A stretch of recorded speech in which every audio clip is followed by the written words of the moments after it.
Hello, everybody, and thank you for tuning in to another episode of Ryan's Rules of Investing. My name is Ryan. Please, before we get moving on our episode today, which is on passive income and why I don't believe that real estate is passive income or what passive income really is, please don't forget to click the like and subscribe button. I'll wait for just one moment for you to do that.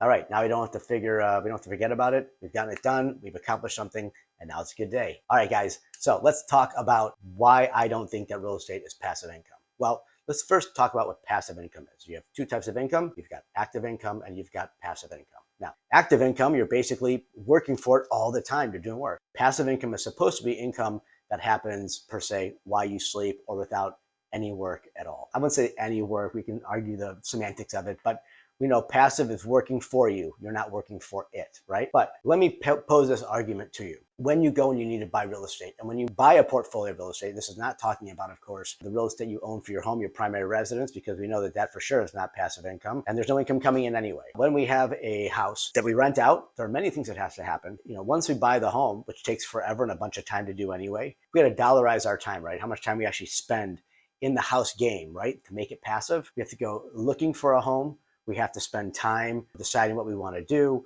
We have to negotiate contracts. Once that's done, we actually get the home. We have to decide, are we going to rent it out? Are we going to flip it? What's it going to be done? What's the plan for this? And all those things take time. All those things take work. Just because you're not paid a per se salary to do this, or just because you're not being paid an hourly rate to do this, doesn't mean that it's passive, right? I mean, you're getting income, you're getting money in. We could say it's recurring, but it's not passive because you have to work for it. It's recurring income that's not a salary. Okay, we need to be clear on this. So when I go and I'm renting out a home, and by the way, before I got into the whole stock game and everything, I did flipping homes. I rented homes back in Cleveland. I had a whole portfolio of real estate before I left. And all my experiences that happened or that I talk about on here are generated from my own personal experience and not anecdotal. You have to evict people. You have to get people in. You have to put ads in the paper or whatever you're doing to get people to rent. You can go on Airbnb or do whatever you want. But when you do an Airbnb, you have to put the time into the ad. You have to watch the ad. You have to answer the ad. You have to make sure that you hire all the staff. Some people say, well, I hire a management company, so that's fine. But you're still working when you hire a management company because now you're managing the management company. You have to make sure they're doing their work.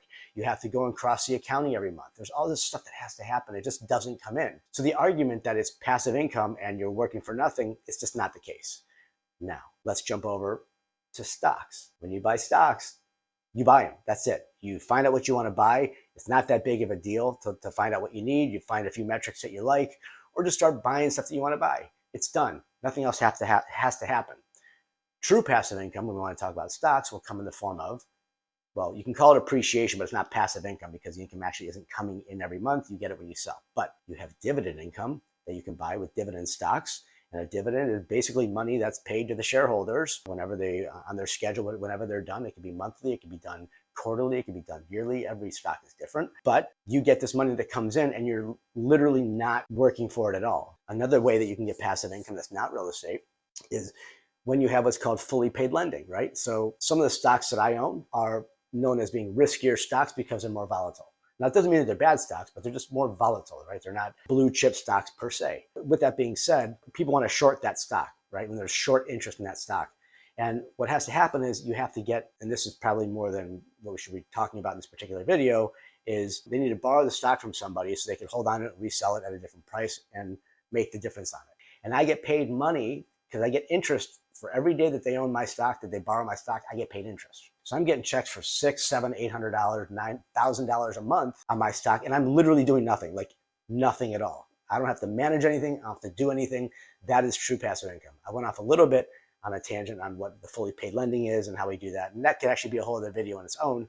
But jumping back to it, real estate is not passive income. You have to work at it. You can't. Let's call passive income this. If I died today, without the argument of trust and everything else, what happens after death? Let's say if I went to sleep for 30 years today, would it still be working when I woke up 30 years from now? Now, assuming the stock is a good stock, whatever, fine.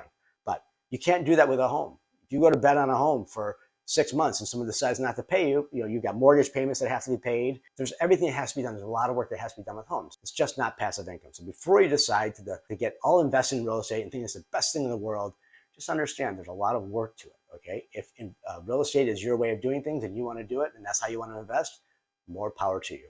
I'm not going to crap on you for doing that. It is what it is. I just have a different way of investing, and I'll never touch real estate ever, ever. Not even a primary residence. It doesn't make any sense to me. So that might be a whole other video in itself as well of stocks versus real estate, which you can actually get in my book. You'll see the link in the description. If you go down to Ryan's Rules of Investing or ryansrulesofinvesting.com, you can actually buy my book, download it. So I think it's like $27 right now. Super inexpensive for all the knowledge that's in it. It's all my years of stuff. I've become very successful with stocks, owning them, 401ks, retirement accounts, all that. And I've also been through the ringer with the real estate. And this will show my argument and why it's 100% correct and basically can't be disputed. So anyway, thank you very much for watching. I appreciate your time. You could have watched a billion other videos here. I'm glad you chose mine. Please, again, if you didn't click like and subscribe before, please do so now. And share the video if you find it worthwhile. I think you will. Leave a comment. Thank you guys, girls, ladies, gentlemen. Have a great day.